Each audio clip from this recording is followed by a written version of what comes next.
can tell you that me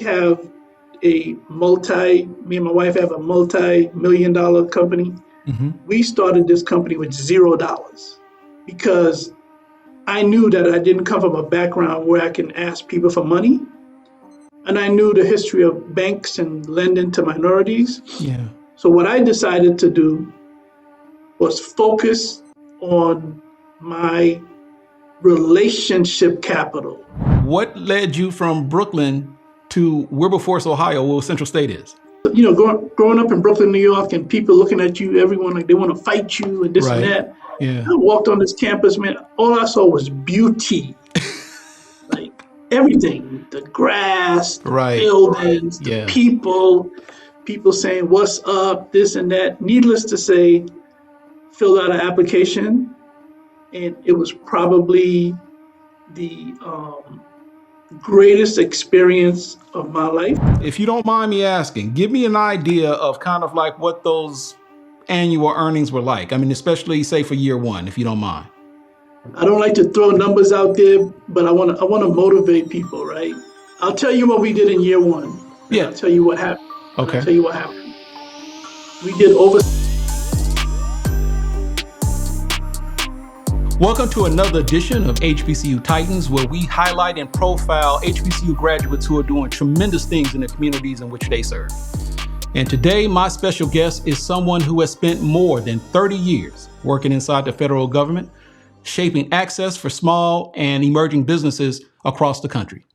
During that time, he wasn't just part of the system. He helped lead programs that determine who gets capital, who gets contracts, and who gets real opportunities to grow. Today, he's taken that deep public sector experience into the private sector as the president and CEO of Foundation Surety and Insurance Solutions, a national firm committed to expanding access and helping entrepreneurs compete at the highest level. He understands how the system works because he's seen it from the inside, and he's built his career around closing the gaps he knows exist. But this isn't a surprise because he is an HBCU graduate of Central State University. And he is an achiever. Yes, he is a member of Kappa Alpha Psi Fraternity Incorporated. Welcome to the stage, my frat brother, Peter Gibbs. How you doing, brother? Great, man. Thank you so much, man. Great to be here. Looking forward to spend a little time talking, reminiscing a little bit about all the things. Yeah, over man. The years. I appreciate it. Yeah, your story is a powerful one, and obviously came at the recommendation of a mutual frat brother that we both know within the bond. And he's going to probably want me to buy him dinner after this one, so and it won't be a problem. So I appreciate you, brother, for taking the time to take a few minutes to talk with us. But for those of us who may not be aware, and like I said, I gave him a brief introduction. But for those who may not be aware of who you are and what you do, take a moment to tell us who you are and what you do. So, Peter Gibbs, President and CEO of Foundation Surety. What do we do? My wife and I, we own a surety agency. What is surety? Surety, I'm just going to focus on the construction industry. Sure. If you're a construction company and you get awarded a contract, in most cases, they will require you to get a surety bond before you can start the project.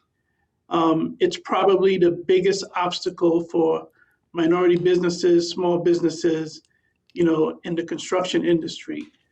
We're the only owned minority surety agency in the entire nation that has a national footprint.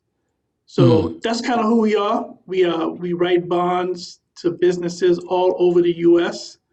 And so far, it's been exceptional.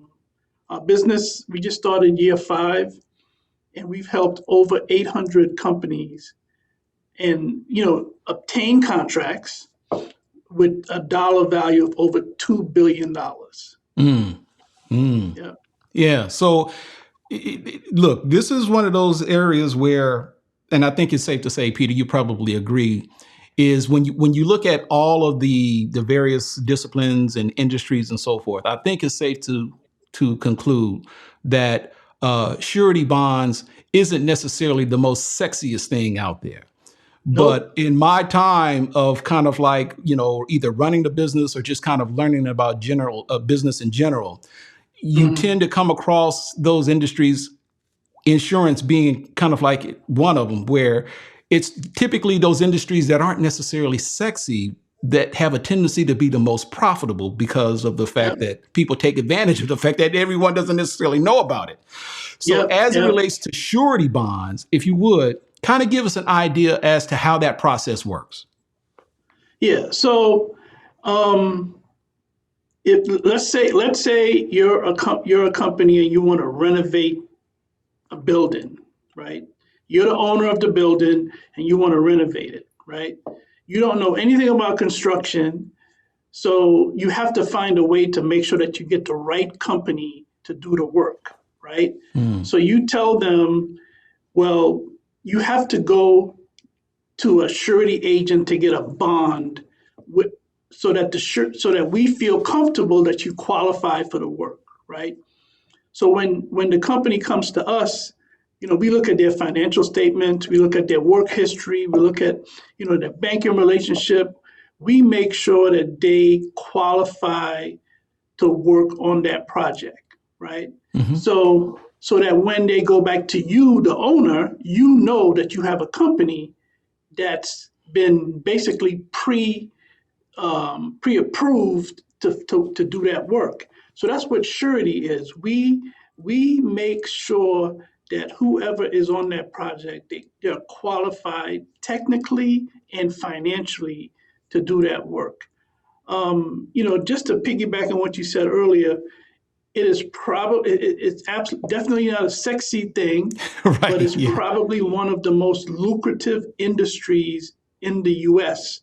Because when you think of the economy, right? When people are measuring how is America doing economically, one of the first criteria they look at is construction, right? How many cranes are in the air? They talk about how many homes are being built, right? Now, this is the industry that we support because we have to make sure that those businesses are able to do the construction. So it's very, very important. It's an industry that not too many people know about, and it's an industry that I'm usually one of the few minorities in the room. Whenever we have these conferences. Wow. So hopefully that makes sense. Yeah. So basically, I guess, and like I said, because I did a little research on this myself, but it's kind of like three parties involved, right? You've got the owner of the project, you've got someone who's bidding to work on the project, and then there's yourself, who pretty much is kind of like the middle person that kind of ensures that, I guess, you do whatever you can to minimize the risk for everybody involved, correct? Yes. At the end of the day, the owner is going to be whole. No matter what. Right. If the contractor that we gave the bond to is not performing satisfactory, if they're not paying their subs, if they're not paying their suppliers because of the bond, we can kick that person off the job and get a replacement contractor. So at the end of the day, that project is going to be completed on time, whether it's by the original contractor or not. And yes, it's a three-party agreement between the contractor, the surety company, and the owner of the project. So let me ask you this, Peter, because like you said, no matter what happens, the owner is going to be made whole. But I'm just kind of curious, as it relates to where you fit into that triangle, if you will. What is the potential risk for you? I understand the upside, but what is the potential risk that you face when you get involved in a deal like this? I mean, the risk can be that the contractor. This is a risk business, right? Okay. So we try to minimize risk. So the risk can be that there are losses on the project. So that's the ultimate risk is that the contractor is unable to perform that project no matter what. Okay. Right. I see. All right. Okay. So I guess I just want to so as it relates from an entrepreneurial standpoint, because obviously we focus a lot on that here. With your business model, where does the profit come from? Does it come from the project if it's successfully completed? I mean, explain that process if you would. Okay. Yeah. So the the economic or the business model for us The business model for you, is, yes, yes. yeah. So we get there's a cost for the bond, Right. right? So, I would say I'm just going to say 3.1%. So whatever the project amount is, the cost for the bond is 3.1%, and we share that with the surety company. Okay, I got you. So that's the model. So, and the cost is usually a premium. It's called premium. The premium cost or the premium charge Yeah. to the contractor is what they have to pay us, for taking that risk. We try to minimize risk as much as possible, but in every business, there's going to be companies who don't perform for whatever reason. Right. So right. we have to deal with that. In 1949, Paul Tank Younger, a fullback from Grambling, signed with the Los Angeles Rams as an undrafted free agent. He went on to become a 4-time Pro Bowler and later became the NFL's first black front office executive. But the way he got there says even more. When the Rams sent a scout to sign him, the offer was for $4,000. Not because he wasn't worth more, but because they thought paying the minimum would improve his odds of just making the team. But that's when Grambling coach Eddie Robinson stepped in. He pushed back by saying, look, give him $6,000. And if he isn't good enough, cut him. That single moment mattered. It wasn't just about Tank Younger.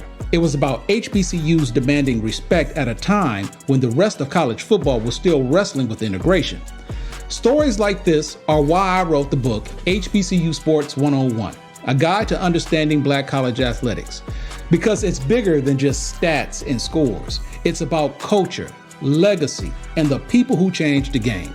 You can get your copy now at KennRashad.com, signed bundles, the ebook, and more, or pick it up on Amazon, Barnes & Noble, and other places where books are sold. So when you look at your business as it is right now, because you mentioned earlier that there aren't a whole lot of people that look like you and I in this particular Correct. In this industry. Are you the only one, or just kind of like a handful, or where would you say, are you aware of any other minorities in your particular industry?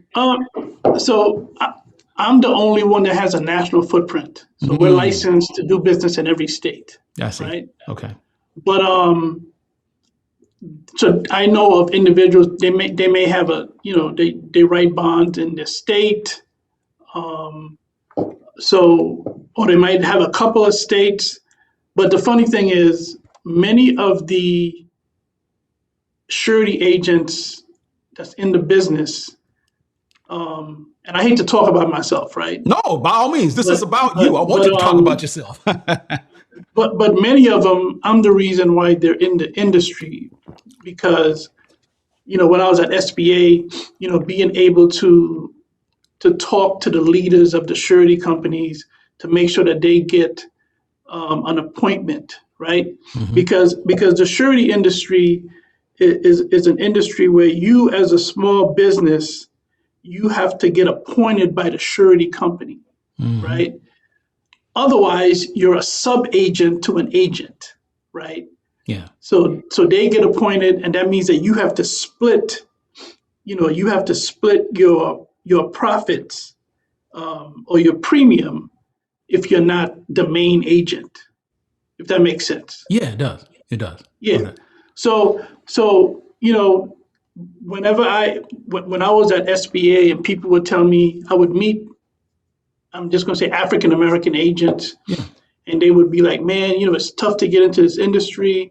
So because I knew the leaders of these surety companies, when I would meet with them, I would be like, so, hey, Tom, I got a friend, an agent that I know in Dallas, and he's having difficulties getting appointed by your company, right? Next thing you know, they would be appointed because I had that conversation, right? And even so a lot of those people, I had something to do with them being agents, but I've had conversations with, insurance agents, and I'm like, listen, you need to be in surety because that's the lucrative side of the insurance industry, right? Because you have the same license you get to be an insurance agent is what you need to do surety, the property and casualty license, right? Gotcha. But just think about it, right? So if you're writing insurance for someone's, let's say their homeowner's insurance or their car insurance, right? Whatever that premium is that you collect, let's say it's $600, every 6 months, that $1,200 a year, right? As an agent, you're probably making 10-20%, right? Yeah. In the surety game, if it's a project for $5 million, you're getting 3.1%. Right. One time, up front, right? It's a very lucrative industry, but it's an industry where you need to have, a relationship, Yeah. for entry into the business. It is what it is. You're talking about a relationship just to get into the business, not necessarily to do business with you. Right. Oh, wow. Just to get appointed. My point is, if it's not an industry where you could just get up in the morning and say, hey, I want to go start a surety agency, right? Yeah. Right. Because if you have no connections on how do I get appointed, if no one knows you, if you don't know how to underwrite an account, what I'm saying? Because what you're asking people to do is to trust that that you're going to be approving bonds for people who know what they're talking about, right? Right. Because if you approve the wrong bond for 10 million, it's going to cost the surety company at least 10 million to clean that stuff up, right? Right. So that's why relationship is important, And for me, my relationship is what I developed while I was at SBA, right? Yeah. So before I left SBA, I was the director for SBA's Office of Surety Guarantees, which is a $6 billion program to help businesses who are having difficulties getting bonded. So I ran that program for 18 years. And so I developed relationships with all the presidents of all these surety companies, some of the biggest companies you can name of. So I recruited close to 50 Treasury listed surety companies to partner with SBA. Wow. And if you do your research on surety companies, they're all multi-billion-dollar companies. Wow. That's crazy. So let me just kind of piggyback off of that, because obviously, and as is the case with pretty much any business industry, any discipline whatsoever, relationships are key to to growth, development, you name it. But as it relates to what you do in an industry that you in right now, would you say that it's an industry? Is it oversaturated, or is there still room for someone who is aspiring, who may see this and they see you and you say, you know what, I may want to get into that? And I understand relationships being what they are, but if someone wanted to make a conscientious decision to get into surety bonds, is there room for them? Absolutely. But again, you got to figure out a path. You have to, find someone like me and to learn the industry and develop that relationship so that people know who you are and they know that you're capable of doing, this business. Right. So let me ask you, when you look at this and we're, because I find this kind of really fascinating, I really do. Is this a type of industry that, things evolve? And so when you look at, let's just say the last 2 or 3 years now, are there, let me ask you this, what are the things that you're probably most proud of about the business you've created up to this point? And what, if any, are those things that still tend to kind of keep you on edge? Oh man, that's such a loaded question. I mean, the thing that I'm most proud about is that we've been able to help in 4 years over 800 companies, Wow. right? And we've helped companies where I'll give you something that happened recently in December. This guy calls me from DC, and he's like, he got this, he got a loan. He's a business developer, right? Mm-hmm. So he purchased the property, and he wanted to tear down the property and turn that house into like a 3 or 4 story where you can rent, like Yeah. three levels, right? So the bank, so he's a community developer, right? So the bank says, I'm gonna give you this $3 million to do what you want to do, but you have to get a bond, Mm. right? He had never gotten a bond before, and he was on his last, calls or whatever, trying to get a bond. He had been turned down so many times, and so I sat down with him and I figured out, I went beyond what he was doing, right? Yeah. I Yeah. wanted to know, who did you work for? Did you work for construction? What size projects were you able to do? And I found the guy to be super, super impressive, right? But no one pulled that out of him, Mm. right? And so we were able to get that bond done. And I mean, I felt the emotion on the call when I said, yeah, we're going to do it, right? Yeah. And then so my guys worked on it, and then we said, hey, the bond is ready. Where do you want us to send it to, right? He says, I'm coming to get it.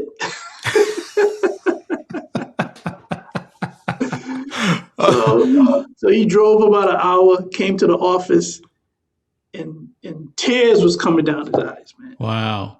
Wow. You know what I'm saying? So that's what I'm most proud of.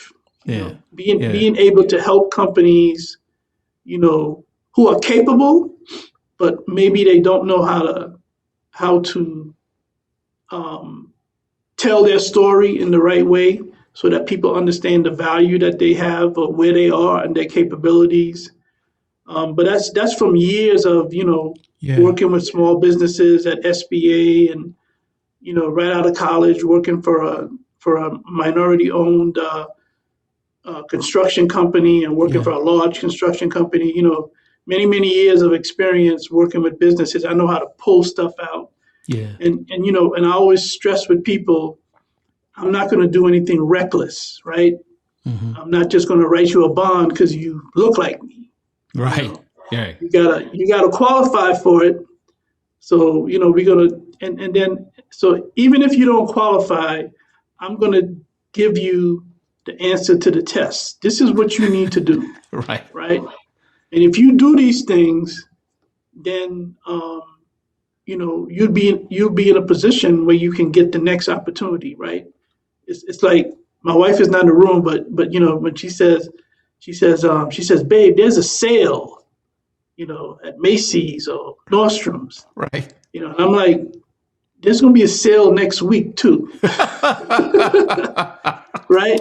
Because people think, I get this opportunity and I got to get this and I got to, and I'm like, no, that Yeah. same opportunity is going to come around a second time.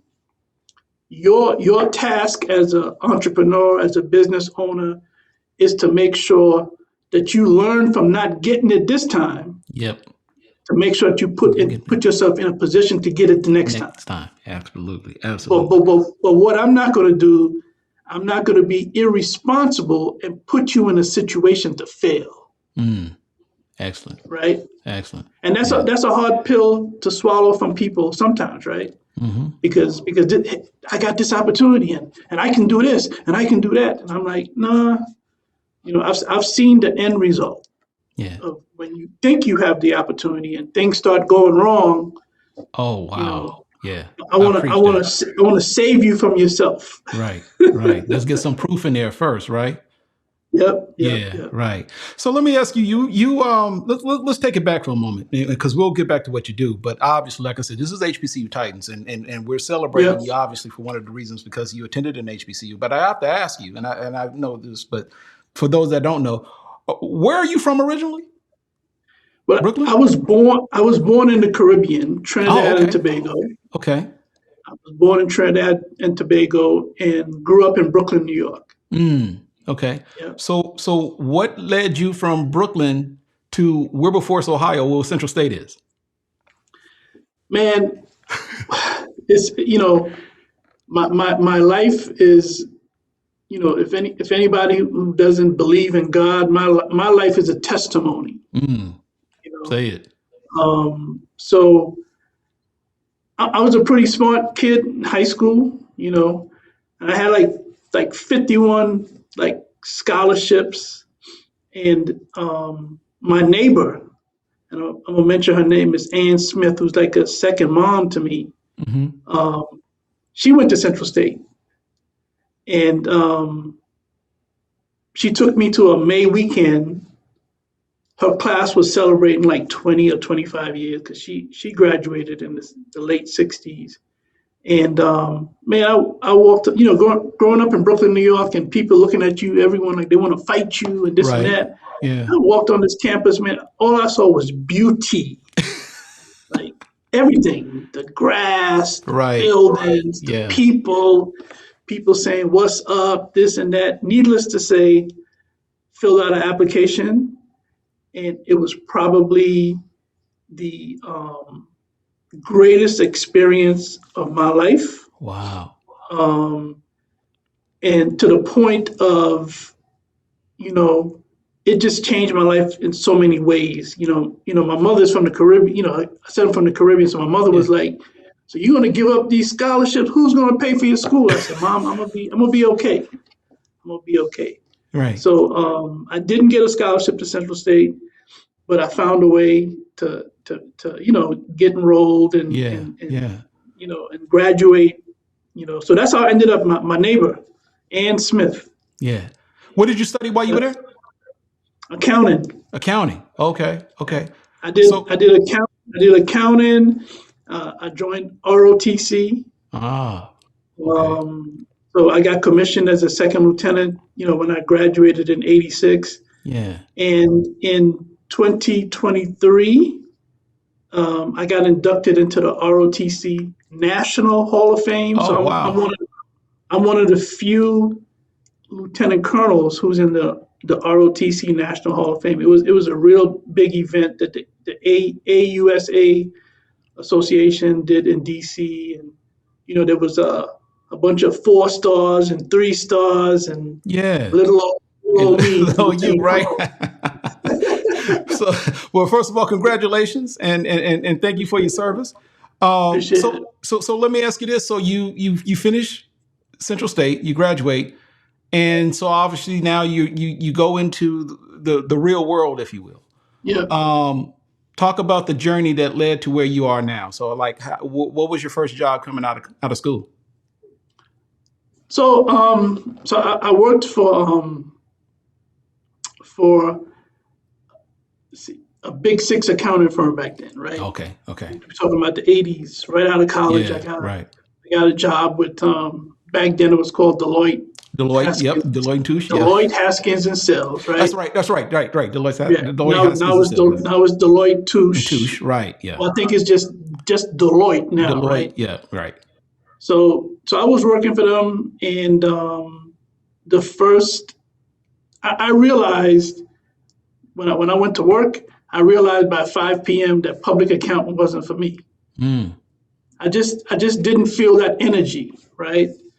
So my first, when you do an audit of or the financial for a company, so I worked in Columbus, Ohio, and then the job was in Dayton, Ohio, to a company called Wise Construction Company. Okay. So we did some stuff for them, and then I would say, while I was figuring out, man, this accounting stuff is just not for me, I get a phone call one day from Mr. Warren Wive, rest his soul, He's another HBCU Titan. Okay. So he called me and said, "Hey, do you want to be my CFO?" So I was the first employee for Wise Construction Company, right? Wow. Okay.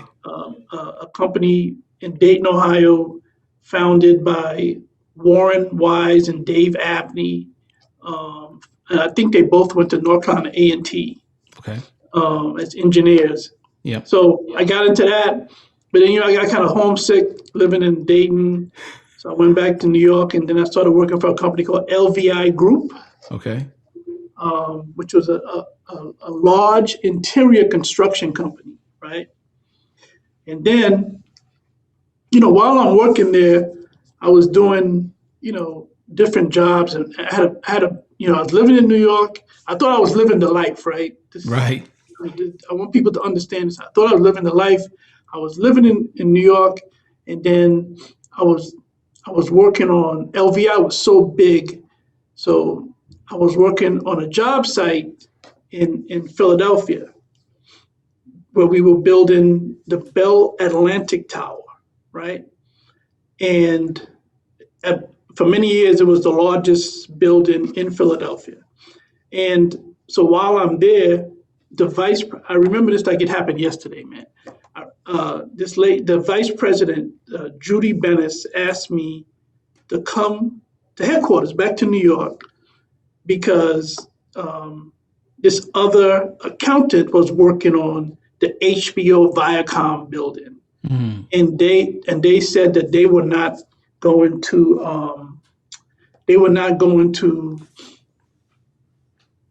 pay unless we got the invoice correct. So she said, "Peter, you're the best that I have. So I need for you to go sit down with this person to get this stuff right." So while I'm helping this lady, right, people get comfortable around you, right? She says, "Man, I'm going for my pay raise next month, and they better give me $70,000." Oh, wow. And I took a pause, and I'm like, "What?" They were only paying me like $30-something, right? Yeah. So I went back that day. I went back to the office. It was on Hudson Street, and I went into the VP's office, and I said, "Is such and such making this money?" She's like, "Yeah." I said, "So why am I only making 30?" I said, "I want to be paid like everyone else." And she said, "Peter, there's nothing that I could do." So I walked out of our office, went to my desk, I packed up my stuff, and I resigned. Wow. Wow. Right. But go back to Central State. In those days, they had this thing where you would fill out, the government would come on campus. So I would fill out this stuff about, working for, it's an application at OPM, and then they qualified you as an accountant. So you would get job openings in the mail, right? Yeah. Because you were on this list. Right. And every year they would ask you, do they want you to renew it? And I always did, right? Yeah. I told you my life is God and testimony, Yes. right? So I always did. So, but I never had the intention of working for the federal government. You know what I'm saying? So when I resigned, I took the opportunity to go back to visit my grandfather in Trinidad, right? Mm-hmm. While I'm in Trinidad, my mother calls me and she says, "The FBI and SBA want to interview you." And I was like, "Well, I gotta go back to Brooklyn." Right. So I came and I started the process for the FBI and to be an agent, and I interviewed with SBA. But the process to be an agent takes a couple of years, right? So I ended up getting a job with SBA, and the rest is history. Wow. Wow. Right? So I ended up working for SBA for 32 years. 32 years. Yep. So apparently, I'm guessing that kind of like that time that you were at the SBA is kind of like what led you to where you are now. Because I'm guessing, and as I indicated in the intro, 32 years at the SBA, and when you put in consideration what the SBA is responsible for, and Yeah, the hundreds of thousands of people who benefit that one way or the other, yeah, benefit from that one way or the other, if I understand correctly in the research that I've done, you were like over a particular project with the SBA, right? yeah. I was the director of the Office of Surety Guarantees. Yeah, explain that. Yeah, so it's a $6 billion program Mm. that works with, treasury listed surety companies to help companies get bonding, right? So when I first started in that program, the program activity was about 750 million, right? That sounds very impressive, right? Yeah. But it wasn't touching much. So in my 18 years, I grew that program from 750 million to 7 billion when I left. With all those relationships. But Wow. this is what when I talk to young people, this is what I tell them, right? I'm an example of not following what people are telling you to do, Mm. right? Because if you let's look at it from an entrepreneurial perspective, right? Yeah, let's do that. People are always going to these events for people telling them, if you want to start a business, this is what you have to do. You got to do this and you got to do this. And I figured it out, and I did what I felt was the best for me, right? Hmm. But I think if people look at it differently, instead of always waiting for people to give them direction on certain things, Yeah. their path will be a much easier. For example, they tell you, go get a loan, so you can get money to start your business. I can tell you that me and my wife have a multi-million-dollar company. Hmm. We started this company with $0, right? Because I knew that I didn't come from a background where I can ask people for money. And I knew the history of banks and lending to minorities. Yeah. So what I decided to do was focus on my relationship capital, right? So I built this program and people saw what I did. So when I decided to start my business, that's when the opportunities came, Mm. right? And people were like, Peter, so it wasn't, when you start a business with no experience, with no money, that's one level. You have to fight to let people know who you are, how good you are, this and that. So for 32 years, I've shown people how good I was, Mm. right? So I had tremendous relationship capital, and that caused me to, you know, and I say this sometimes to people because of the stuff that I did and this is crazy, right? Because of my reputation at SBA, when I started my company, I had other agents sending me business because they knew that I just started. Wow. Wow. Now, who Say does that. that? Yeah, I was gonna say say that again because that's Yeah, not something that happens all the time. it doesn't happen. So so what I tell people, you know, listen to what people are telling you, but you got to figure out your situation and what's best for you, right? Mm. Because people get so focused sometimes on just, well, I got to get a loan if I really want to start this business.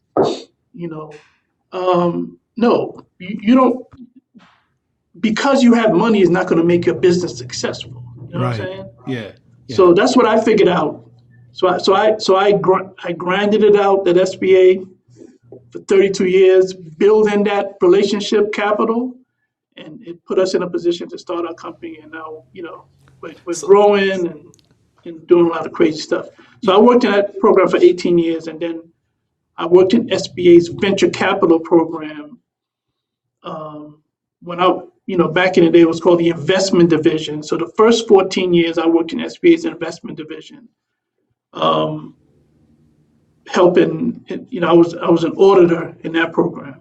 And I helped start the New Markets Venture Capital Program, the Rural Business Investment Program, just a lot of stuff. Right. So after 32 years working with the SBA, Mhm.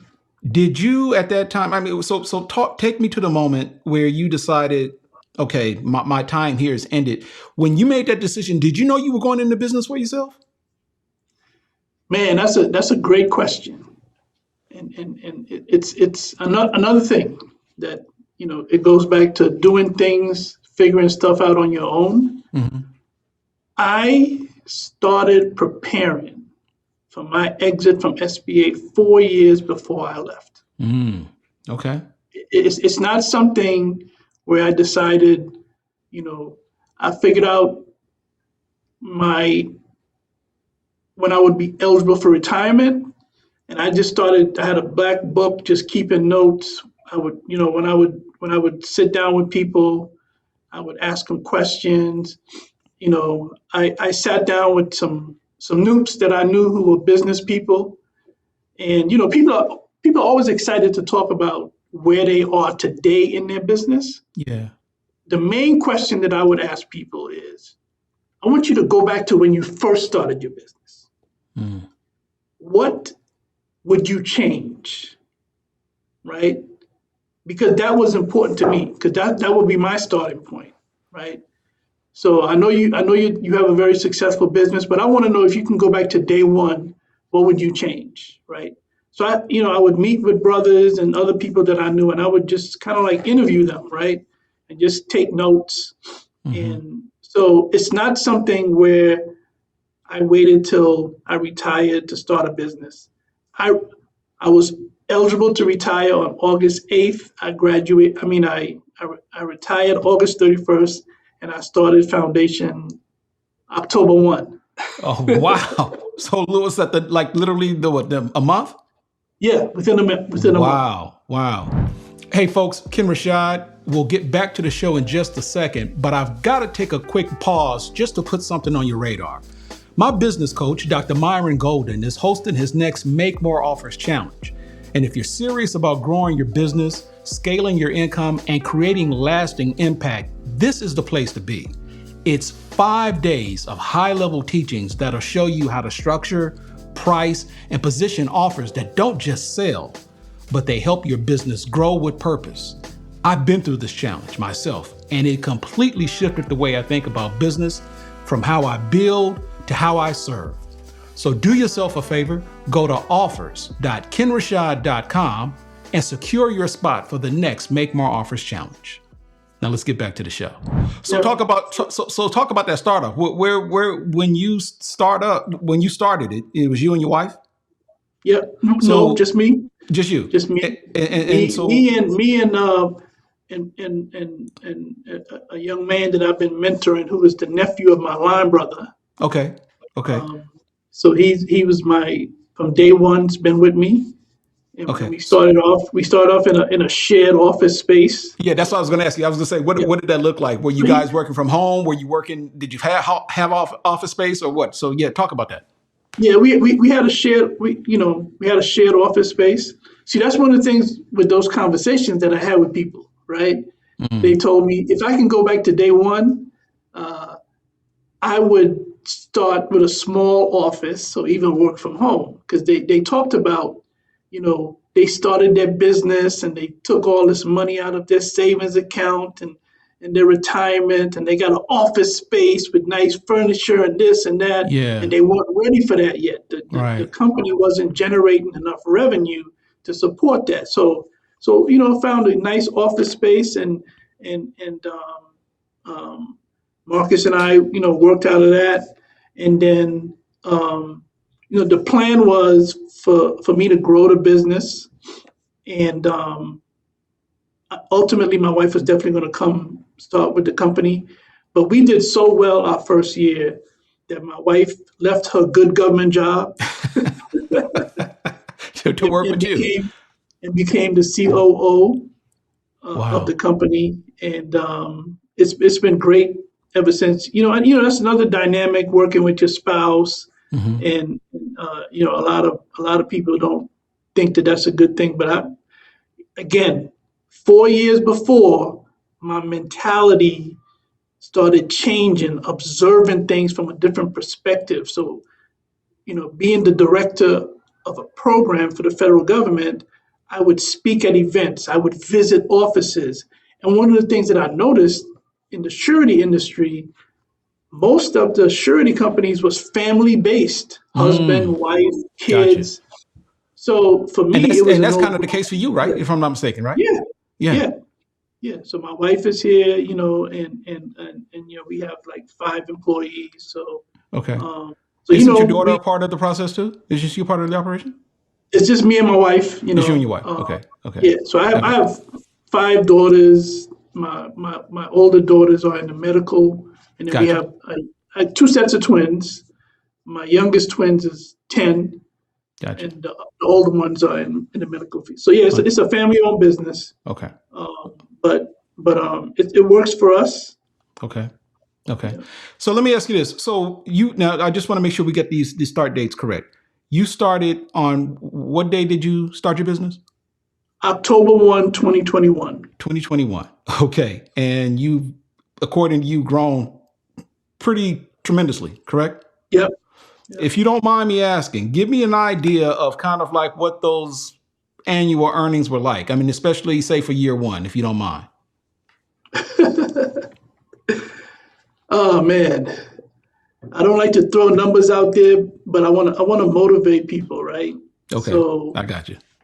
I'll tell you what we did in year one. And Yeah. I'll tell you what happened. And Okay. I'll tell you what happened. We did over 6 million in year one. Wow.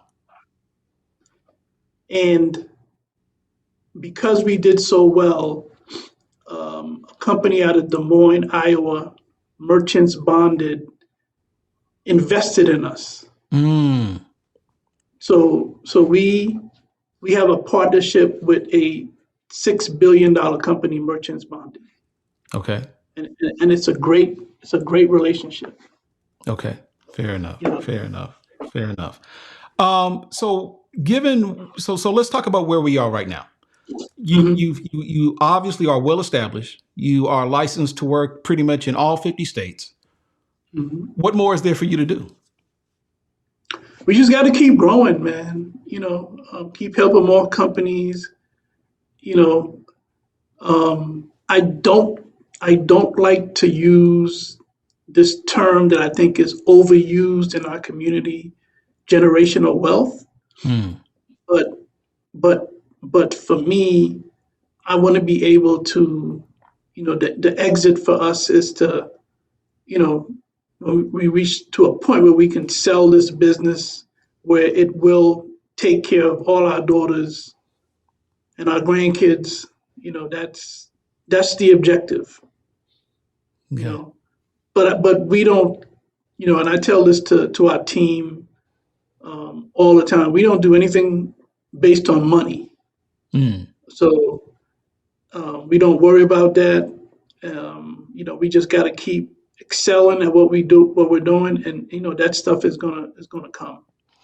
Okay, so let's kind of talk about again where we are right now, because and I know we got just a few more minutes left, but I am curious because in the business in which you're in right now, when you're dealing with some of these contractors, and you talk about how you do what you can to kind of work with some of these contractors, and you provided pretty much the basis, or at the very least the minimums for these contractors to I guess get bonded, if you will. Are there any particular reasons, I mean, outside of let's just say someone comes in and they pretty much met all of the minimums that are pretty much expected for them, but for whatever reason, they're denied that bond. Is there a particular reason why that might be? I mean, there's multiple reasons why companies get denied for bonding. I would say one of the top reasons is companies are looking at their appetite. Their balance sheet cannot support their appetite, right? They're looking for these larger projects that today they may not qualify for, right? Their financials are not together. I tell, when I speak on bonding, I talk about um, understanding your business from the top to the bottom, right? For me, if I'm sitting down with you and every question I ask you, you're saying, well, I got to speak to my accountant, I got to speak to my lawyer, I got to speak to this person. I'm probably not going to do business with you because I want you to be able to answer stuff about your business, right? Um, some people think that's impressive when they can say, well, my CPA will get this to you, but I want to know that you understand the numbers. So, inadequate financial statements, not having adequate working capital is a major issue in this business. But like I said, I like to think outside the box, right? Yeah. I think a lot of us, I would say, um, stop listening to people. In today's world, entrepreneurs, they're always on YouTube and this and that. I mean, that's my biggest competition, right? It's Mm. not competition, but the biggest hurdles that I have to get these people not to deal with is people on the internet telling them stuff that's just not accurate, Mm. right? Okay. So they get turned down because, and I'll just give you a quick example. Yeah. If you want to do a federal construction project, just go ahead and get the project and then sub everything out. Hmm. If they come to me, then they're not getting any bonding because I want you. You have to know something about construction to be in construction, right? Hmm. And too many people out here on YouTube are telling businesses just you don't need to understand how to read blueprints. You don't need to know anything. Just get the job and then hire people, right? But the problem is, if you have no knowledge of that industry, how do you know that you're hiring the right person? Mm. Great. Yeah. Great point. Yeah. You know what I'm saying? So there's, I do a lot of speaking on this stuff. As a matter of fact, I'm speaking at the National 8A conference next week. Hmm. And I do have a slide on the reasons why companies are denied. Another reason that's common in our, in our community is when you're trying to get bonding, there's something called a general indemnity agreement Hmm. that your wife has to sign, right? And I And cannot tell you how many, what does that mean? What is that? at the end of the day, the surety company has to have some way to recover stuff if you mess up, right? Oh, okay. I think I know where this is So, going. Yeah. so you have to sign an indemnity agreement, your spouse, Hmm. whether she's part of the business or not, right? And I cannot tell you how many brothers have come to me and I want to write the bond, and when they get the GIA, they're like, my wife won't sign it. Oh, wow. So, Oh, so they wow. end up losing that opportunity, man. Wow. It's crazy. So you mentioned that obviously for you, given everything that you've done at this point, you said that you want to continue to grow the business. Mhm. What does that look like though? What more is it that you need to do that you say aren't doing right now? If that indeed is one of the things that you're trying to accomplish. Well, I think we're ahead of schedule, Hmm. um, but we just can't. I'm never comfortable. You know, I'm constantly, always striving to what can we do better. How can we cut down on? How can we become more efficient? How can we decrease how much time it takes to approve a bond? So we're constantly trying to be to improve our position, right? So we're ahead of schedule, but we are still.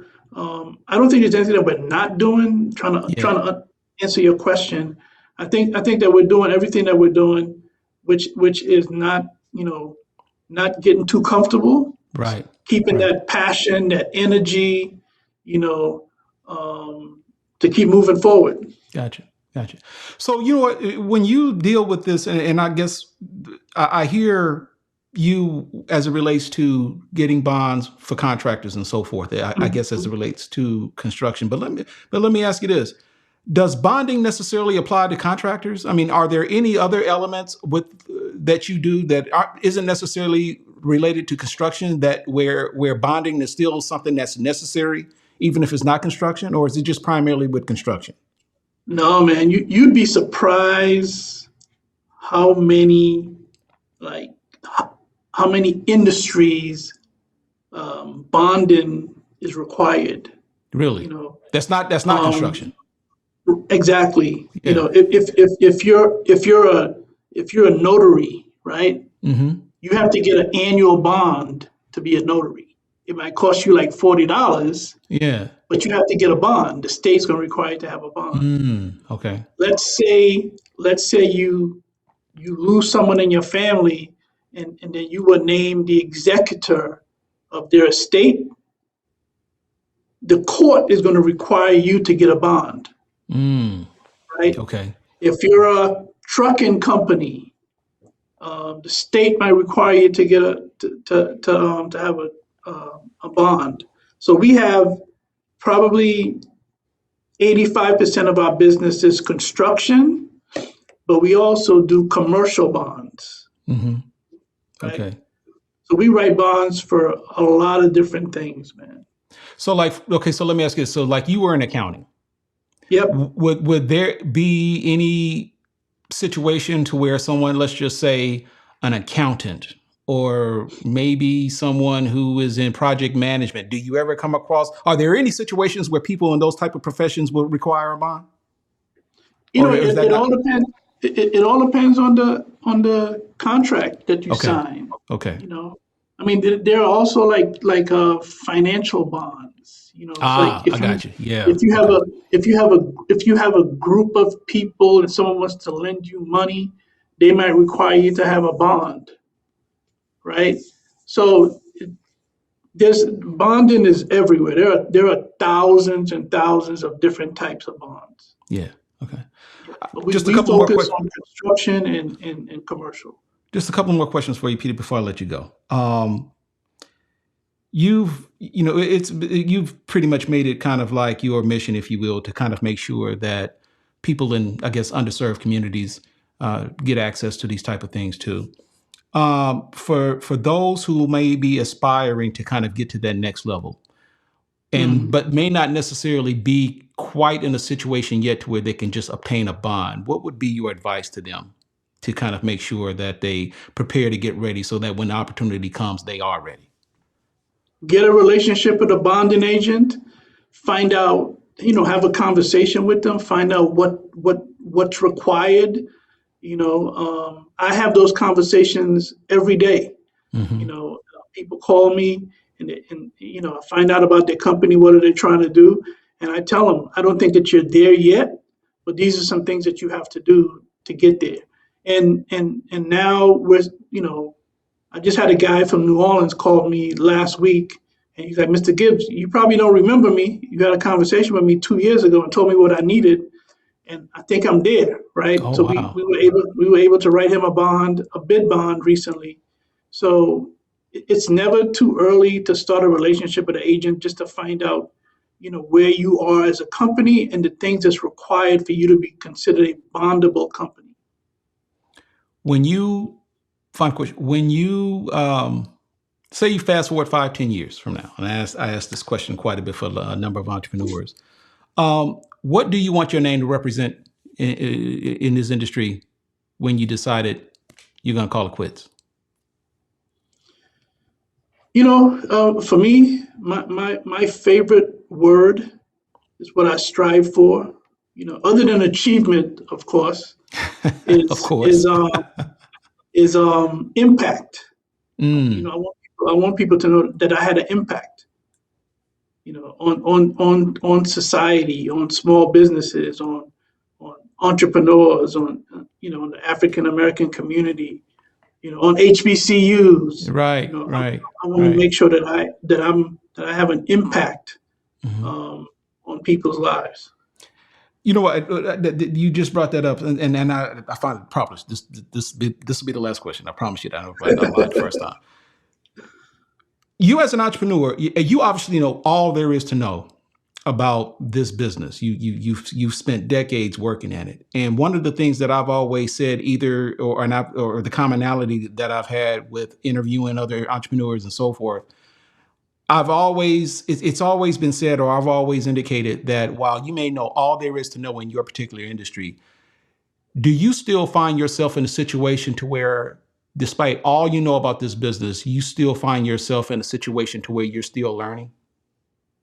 Absolutely, absolutely. I think it's important that you maintain that mentality of always learning, right? Mm-hmm. Like I told you earlier, I do a lot of speaking to small businesses, right? Yeah. And I'm always looking for validation of what I'm speaking, right? You have some people, they'll bring out the speech from 20 years ago, but that may not apply to today, right? Right. Right. So I gotta make sure that I'm giving you valuable information to grow you as a company, right? So if I start thinking that I should stop learning because I know everything, it's going to become a problem, right? You Yep. can always learn. You can always learn in every situation that you're in. He is Peter Gibbs, President and CEO of Foundation Surety. Peter, brother, I can't thank you enough for taking a few minutes, man, to talk to me and to tell your story. For those who might be interested in getting in contact with you, or at least wanting to do business with you, let them know how they can get in contact with you. So we're on Facebook, we're on LinkedIn, but you can send me an email directly. My email is very simple. It's pgibbs@foundationsurety.com. pgibbs@foundationsurety.com. It's been my pleasure, brother. I appreciate you so much. I'll say to you, Thank you for having me. I appreciate you. All right. All right.